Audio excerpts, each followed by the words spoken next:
Mesdames et messieurs, bonsoir et bienvenue à cette émission de On s'en parle. On est rendu déjà à mi-mandat de son élection de 2022. Le temps passe vite et déjà, il n'est pas sans penser à 2026 qui arrive à grands pas. Quand on parle 2022-2026, on sait exactement, là, pour ceux qui suivent un peu la politique, on parle de quoi. Quelles sont ses impressions à mi-chemin de son mandat? Si on lui demandait les plus et les moins. Alors, mesdames et messieurs, avec grand plaisir, je reçois le député de la CAQ dans Rouyn-Noranda, Témiscamingue, M. Daniel Bernard. M. Daniel, bonsoir. Bonsoir, M. Rémy. Gabi, ça va bien?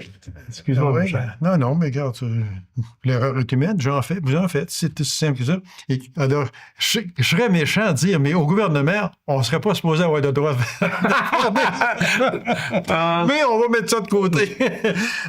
Bon, mais, M. Bernard, on est à mi-mandat. Moi, si je vous demandais vos impressions de ce premier demi-mandat, ce serait quoi? Je dirais rapidement que c'est un mandat difficile. OK? Puis dans la perspective régionale, entre autres, là, quand on revient à partir du moment de la campagne électorale et disons tout ce qu'on voulait faire un peu comme engagement, puis où nous sommes 2 ans après, c'est difficile. Qu'on revienne, par exemple, puis je vais le dire en toute franchise, les pénuries de main-d'œuvre, Oui. OK, qui nous affectent, qui touchent nos services publics, particulièrement en santé, OK, les besoins qu'on a. Le logement aussi, on a mis des choses en branle, mais c'est difficile à mettre la machine en marche, faire tourner la roue pour de nouvelles constructions. J'aurais aimé que ça soit plus rapidement à cet égard-là. Par la suite, on regarde donc les taux d'intérêt qui ont été élevés, qui ont nui à la construction. Ça a entraîné une inflation avec qu'est-ce qui se passe en Ukraine et avec la Russie. Donc, on a des choses extérieures qu'on ne contrôle pas, mais qui ont eu des effets très difficiles chez nous. Là, on va voir qu'est-ce qui va arriver avec M. Trump.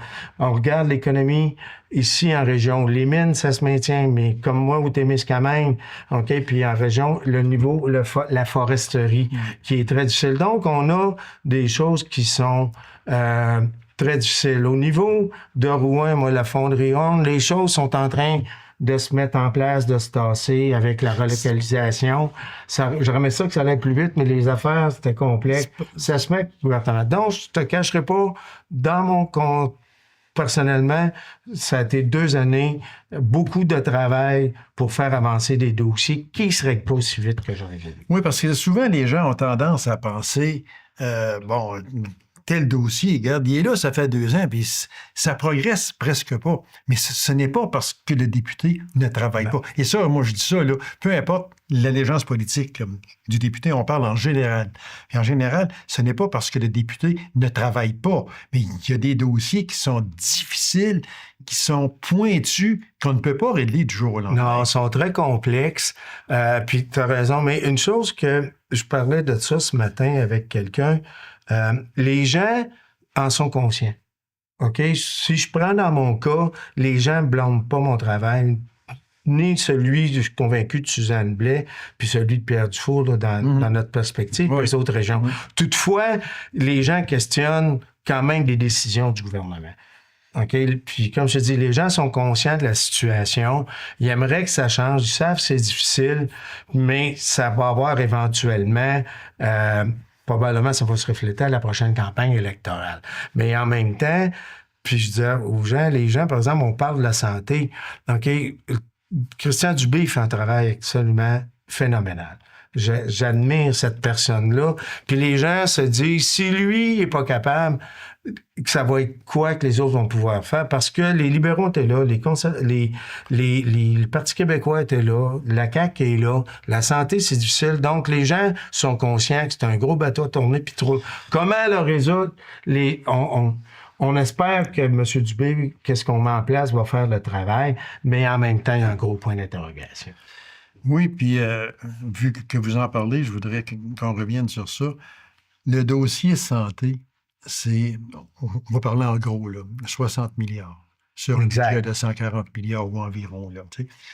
C'est gros. C'est ça. C'est immense. Puis moi, quand j'entends l'opposition, c'est vrai que l'opposition, ben, son rôle, j'aime pas ça dire C'est de ça. s'opposer. Oui, puis c'est de chialer. Bon, excusez, là, mais c'est d'aller chercher les points négatifs. J'aime pas ça, dire ça, parce que il y a des. Si on prend dans le domaine de la santé, vous l'avez dit, et c'est vrai, qui peut en vouloir à M. Dubé aujourd'hui? Qui peut dire que M. Dubé ne fait pas son possible avec l'équipe en place? On va en parler tantôt là, de cette équipe-là. M. Dubé est après laisser sa peau, comme on dit, c'est pas compliqué. Est-ce qu'il va réussir? Je ne sais pas s'il va réussir, et vous êtes placé pour en parler, et vous nous en avez parlé il y a quelques instants. C'est tellement gros, c'est tellement immense qu'on ne peut pas tout régler dans les... Parce qu'on va parler de 2 ans et demi, là, à peu près. On ne peut pas tout régler. Ça, on vient là, de faire Santé Québec, là, C'est ça. qui va venir en fonction 1er très décembre. bientôt, là. Exact. 1er décembre. Alors là, on va prendre tout ça, puis on va envoyer ça à Geneviève Biron puis à Frédéric Abergel. On dit, tiens, voilà, Ouais. c'est à vous autres. Mais c'est tellement gros, et on le sait, vous l'avez dit, et vous le voyez vous-même, vous êtes à côté de M. Dubé. C'est pas facile. Non, puis je lève mon chapeau, puis les gens le reconnaissent. Naturellement, puis comme tu dis, quand tu fais des changements, qu'éventuellement, il va en avoir un au niveau de la forêt, c'est la même chose. Oui, oui, oui. Mais c'est une période de transition. Tu peux pas voter une loi ou faire un changement puis le mettre en application le lendemain matin. OK? Tu as un ministère, tu as une organisation de société, donc ça va prendre 1 an, 2 ans. Moi, ce qui m'encourage, je rencontre quand même régulièrement ici Mme Caroline Roy, la PDG du Centre intégré des santé, puis elle est optimiste. On a des enjeux, mais elle est convaincue que l'Agence Santé Québec va nous permettre en région d'améliorer les services. On est convaincu de ça, puis je me fie à elle. Ça va être une transition, Oui, oui. mais Et ce sont des choses qui ne se font pas du jour au lendemain, là. Non, absolument pas. C'est tellement gros, comme j'ai dit tantôt, quand on a un budget d'environ 60 milliards, c'est immense. Puis là, Santé Québec va tomber avec des milliers d'employés. Ça va devenir le plus gros employeur au Québec. Oui. Je ne fais que dire bonne chance. Oui. Mais même, on a tendance à l'oublier, à Rouyn-Noranda, le plus gros employeur, c'est l'hôpital. OK. Oui. OK? Puis c'est probablement, à la SARS, c'est probablement la même chose. Et à Macamic, c'est la même chose. À Macamic et à Amos, on a tendance à l'oublier. Voilà, exactement. C'est le plus gros employeur. M. Bernard, quel serait le ou les grands dossiers que vous aimeriez clore au cours des 2 prochaines années? Et ça, ma question, on peut la prendre sur deux volets. Je peux dire, avant que vous partiez, quels sont les grands projets que vous avez à clore au cours des 2 prochaines années? Mais on n'en est pas là. Okay? Vous ne m'avez jamais dit que vous partiez, absolument pas. Il faut faire attention. M. Bernard est encore député de Rouyn-Noranda-Témiscamingue et jusqu'à preuve du contraire, il est là. Quels seraient les 2 grands dossiers là, qu'on vous dit que vous avez 2 ans là, pour les rendre à terme 2026? Regarde, quand même, je vais aller faire du pouce là-dessus. Demain matin, je veux terminer les dossiers parce que peu importe, on ne sait jamais ce qui va arriver dans la prochaine campagne électorale. Oui, exactement. Okay? Oui. Même si je me représente, ça ne veut pas dire que je vais être élu. Donc, et je dis tout le temps aux gens ces temps-ci, on a 2 ans pour clore des dossiers parce que quel va être le gouvernement le prochain ou pas. Donc, on a une fenêtre de 2 ans. Oui. OK? Premier dossier, moi, actuellement, qui m'interpelle le plus, que je t'ai mentionné, c'est la forêt. OK? Au Témiscamingue, actuellement, il y a l'usine de Rayam à Témiscamingue. Et d'ailleurs, je tiens à saluer Philippe Barrette, qui est décédé, qui a fait un travail énorme pour sa communauté là-bas, pour Témiscamingue et le Témiscamingue. Donc, sincère salutations à tous ses proches. Donc, ça, c'est mon dossier majeur parce que la foresterie au Témiscamingue, c'est un des gros employeurs. Oui, au moment qu'on se parle, il y a une usine à fermer. Béarn, ils ont ouvert pour une période. Puis à Belle-Terre aussi, Commonwealth Plywood. Donc ça, Il faut absolument régler ça. La ministre devrait, au moment qu'on se parle, peut-être ça va être fait, au moment que ça va être diffusé, un nouveau projet de loi pour une réforme du régime forestier. Donc ça, pour nous, en région, ça va être majeur, puis particulièrement pour le Témiscamingue. L'autre chose qui s'en vient, nous, à Rouen, on parle de la zone d'innovation minière. OK? Qui est un dossier Justement, je l'ai aussi. qui va avoir une incidence à long terme. Je suis optimiste. On devrait l'avoir. OK? Mais puis ça va avoir une incidence énorme pour notre région minière. Puis la dernière chose qui nous reste à attacher, c'est le centenaire de Rouyn-Noranda. 2026, la dernière année, c'est une étape importante avec toute la mouvance qu'il y a eu avec le dossier de la fonderie Horn. Donc, ça va être une étape majeure. Puis, naturellement, l'année prochaine, 2025, enfin, on devrait commencer à relocaliser les citoyens de la zone tampon. De la zone tampon. Ça, c'est un dossier qui m'a emmené en politique. Ça ne sera pas terminé, naturellement, en 2026, mais au moins, le processus devrait être enclenché et va être enclenché. Puis actuellement, je suis optimiste que les mesures qui vont être en place d'accompagnement vont bien aller. Donc, en gros, là, je te dirais, c'est vraiment ça qui... Et comme vous avez si bien dit, que vous vous représentiez ou pas, on ne sait jamais, allez-vous être là après 2026? Exactement. On ne le sait pas. Ça, c'est la population qui décide, puis à ce moment-là, d'où...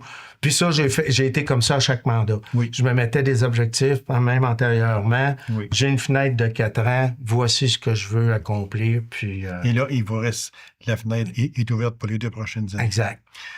On va parler de l'élection de M. Trump et pourquoi je veux en parler pour l'Abitibi-Témiscamingue, qui est très important.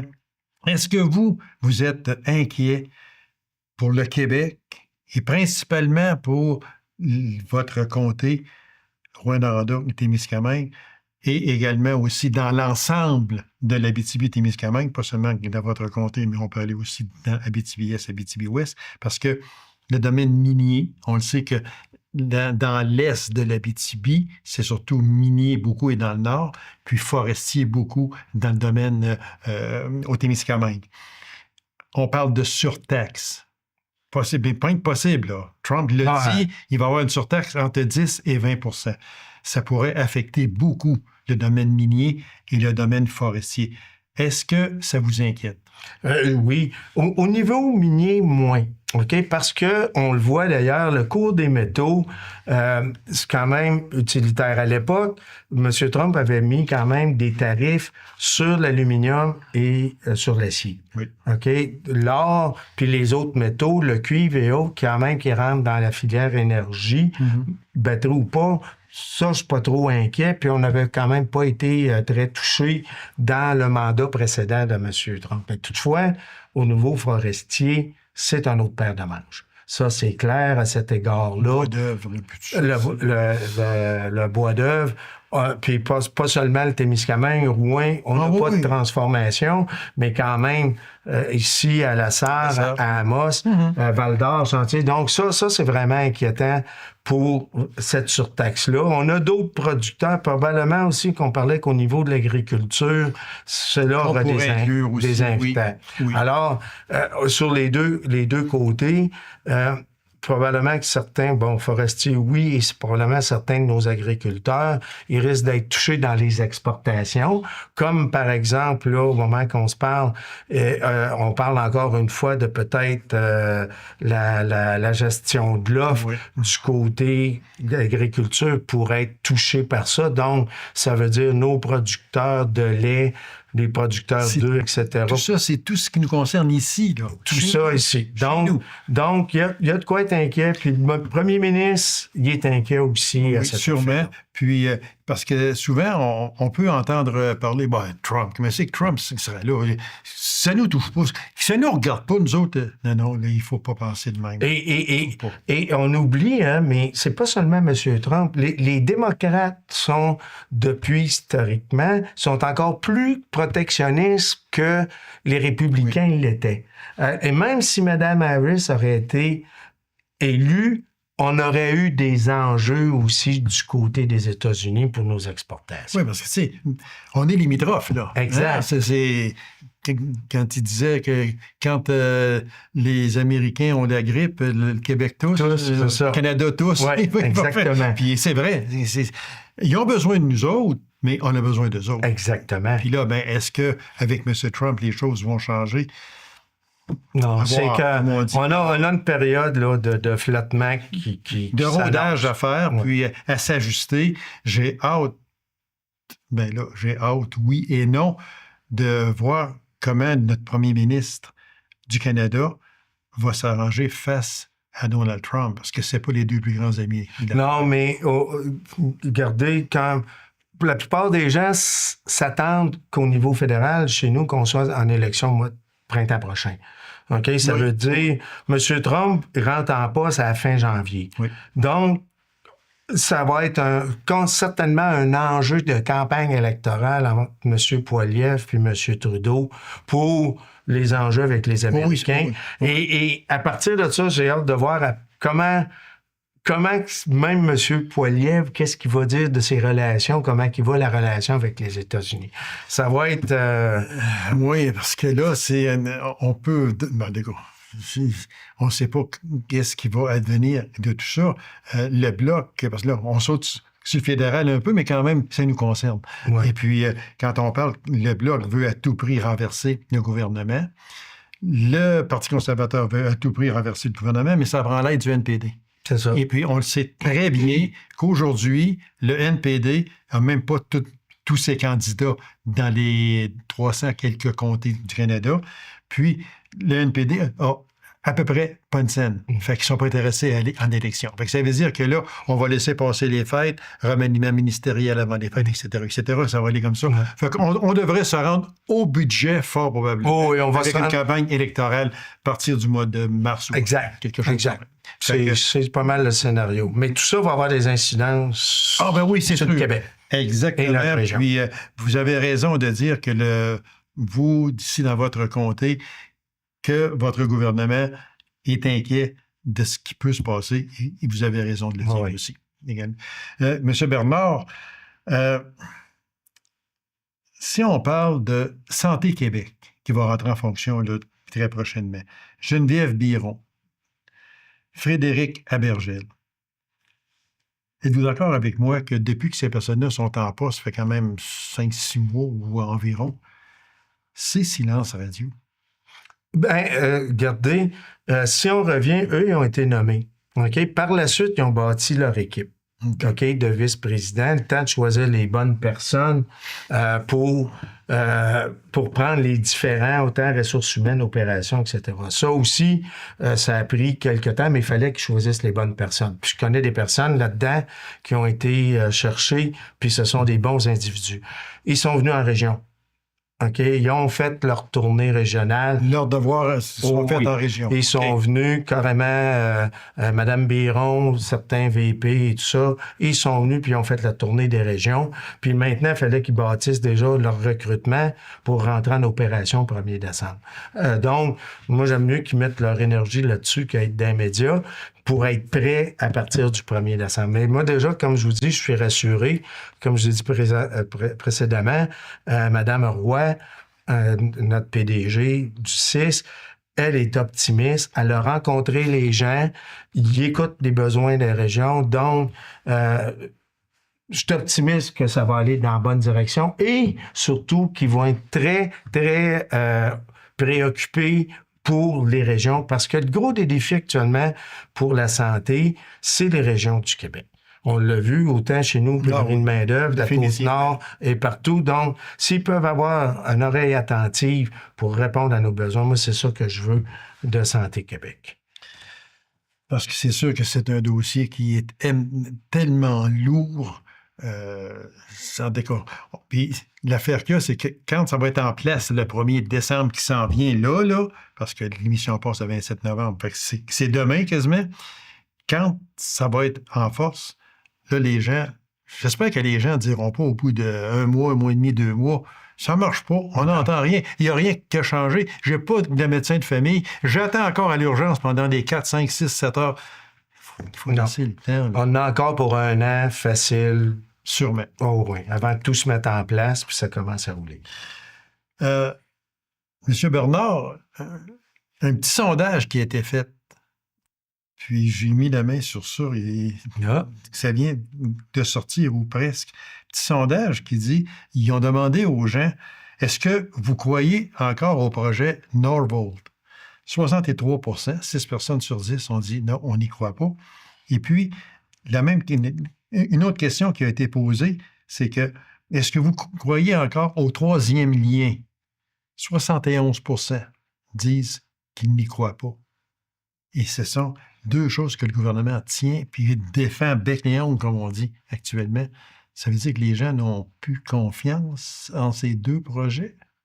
Ben, faut croire que oui, le sondage, c'est ça qui répond là-dessus. Mais prenons le cas de Norvolt, OK? Moi, il y a la filière batterie, puis Norvolt est un des éléments de la filière batterie.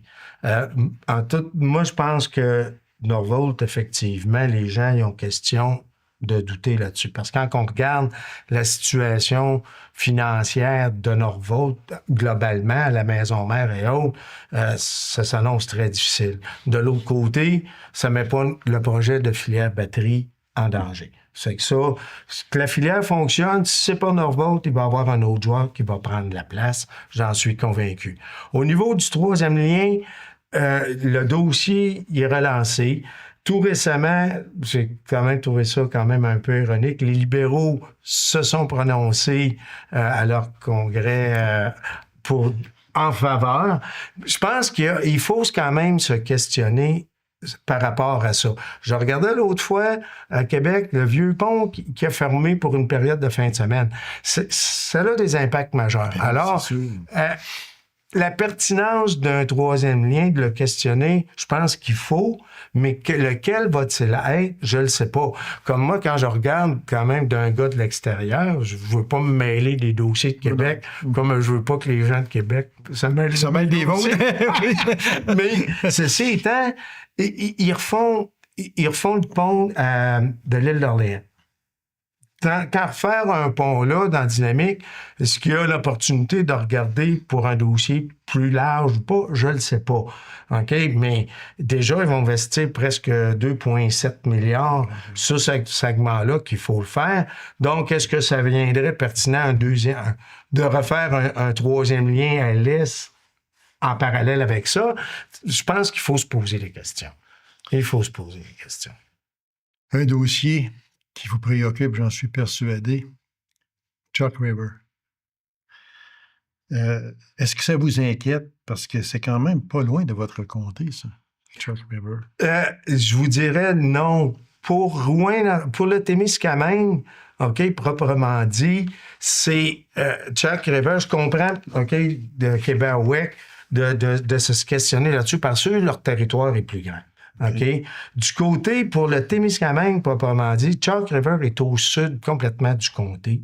OK? Il ne touche pas Rouen et il n'a pas espéré. S'il y avait le moindrement problème, ça ne toucherait pas le Témiscamingue. C'est de l'entreposage. Ça serait la rivière des Outaouais en aval vers le plus bas.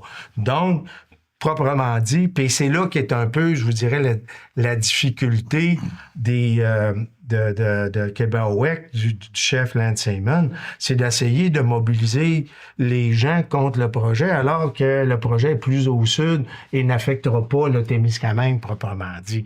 L'enjeu est là. Mais dans une perspective globale environnementale, lui, le territoire des Anishinabés, il est des deux côtés, puis au sud. Donc, lui, il faut le questionner. Puis, moi-même, personnellement, sur le type de projet, j'ai pas de difficulté là-dessus. Toutefois, le mettre à proximité d'un bassin comme ça, en zone quand même relativement habitée, je me pose des questions.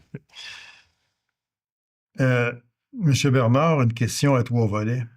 Monsieur Legault a 2 ans pour redresser la barque caquiste. Réalisable, difficile ou non réalisable? C'est réalisable, mais ça va être difficile. Ça va être réalisable. J'aime votre franchise. Parce que l'opinion des gens et l'environnement, regardant en 2 ans, d'où on est parti avec plus de 40 quelques % du vote, on a descendu. Maintenant, il va y avoir des changements. Le contexte a été difficile, comme on disait, l'inflation est haute, puis tout change vite en politique. Tout change très vite, puis les premiers ministres, les gens disent 6 mois en politique, c'est long. Ça fait quel sera l'environnement politique au Québec et au Canada, mais au Québec, dans 2 ans, personne ne peut le dire. À ce moment-ci, il va y avoir un nouveau chef chez les libéraux. Il va se passer des choses au niveau économique et autres. Donc, c'est faisable, c'est réalisable, mais ça va être du travail continu pour les 2 prochaines années. Une question peut-être un peu difficile, et je vous la pose, M. Bernard. Est-ce que M. Legault est un homme brûlé au moment où l'on se parle? Et j'entends par là, est-ce que le gouvernement Kakis est rendu au point où on va sortir un gros projet, puis l'opposition, puis les autres partis vont dire non, c'est pas bon. Dans leur fort intérieur, ça vient de M. Legault, ça vient des Kakis, donc c'est plus bon parce qu'ils en ont trop fait un peu de travers. Est-ce que c'est rendu comme ça? Bon, moi, pour côtoyer quand même M. Legault sur une base hebdomadaire puis quotidienne à Québec, il y a encore le feu sacré. OK? Il travaille fort, il veut continuer à faire avancer le Québec. Puis des dossiers, puis même que je vous dirais, au moment qu'on se parle, il s'implique, on a parlé beaucoup, c'était beaucoup impliqué dans la filière batterie, là. On l'a vu avec M. Fitzgibbon à l'époque, puis même encore, il continue. Puis maintenant, moi, ce que je suis content, il prend le dossier forestier à cœur. OK, il met maintenant du temps et de l'énergie là-dessus, puis au niveau de la santé. Donc, il y a encore le feu sacré, il continue à avancer. Qu'est-ce qu'on va voir peut-être prochainement, au cours de la prochaine année? Des nouveaux ministres, un remaniement ministériel qui va créer aussi un autre dynamique. Moi, c'est pour ça, je regarde, il y a du temps en avant, je vous dis, c'est pas facile, mais il va y avoir des gestes qui vont se poser. Puis le premier ministre continue à s'impliquer, puis il y a encore le feu, puis il veut être réélu, donc... c'est une chose, donc, réalisable. Oui. M. Bernard, une dernière question, il reste à peine 2 minutes. Est-ce que vous avez ça, vous, une coaliste? Ah, coaliste! C'est un logiciel qui est là, OK, puis qui sert, je vous dirais, les relations avec les membres. OK? Si on fait des convocations en assemblée, ça. Mais moi, au niveau opérationnel, de travail de comté, je m'en occupe absolument pas. Mais en avez-vous une? Il doit être présent dans tous les bureaux, mais on s'en sert pas. Moi, les citoyens, quand ils viennent, OK, la dernière chose, c'est peu importe l'allégeance, c'est un citoyen qui a besoin d'aide. Ça devrait être de même. Ça devrait être de même. Parce que je travaille avec les syndicats, je travaille avec... Oui, puis vous n'êtes pas là pour faire plaisir puis aider vos membres caquistes. Vous êtes là pour aider la population. C'est la population qui vous a élu, donc vous êtes redevable en puis même, je peux vous dire... j'ai vu, monsieur... Ah, désolé. Mais je travaille même avec les gens de Mère au Front qui ont des projets. Voilà. Merci infiniment, M. Bernard. Je vous souhaite de très joyeuses fêtes et on va se revoir en 2025. J'en suis persuadé. Oui, bien, j'en profite à ce moment-là pour souhaiter des joyeuses fêtes puis une belle année 2025 à tous les gens de l'Abitibi et du Témiscamingue. On a besoin, soyez prudents, puis une belle année 2025. Merci infiniment. Et à toi de même. Et à vous pareillement. Merci beaucoup, M. Bernard. Merci. Alors, mesdames et messieurs, merci d'avoir été là. On se donne rendez-vous à une prochaine émission de On s'en parle. Au revoir et bonne semaine.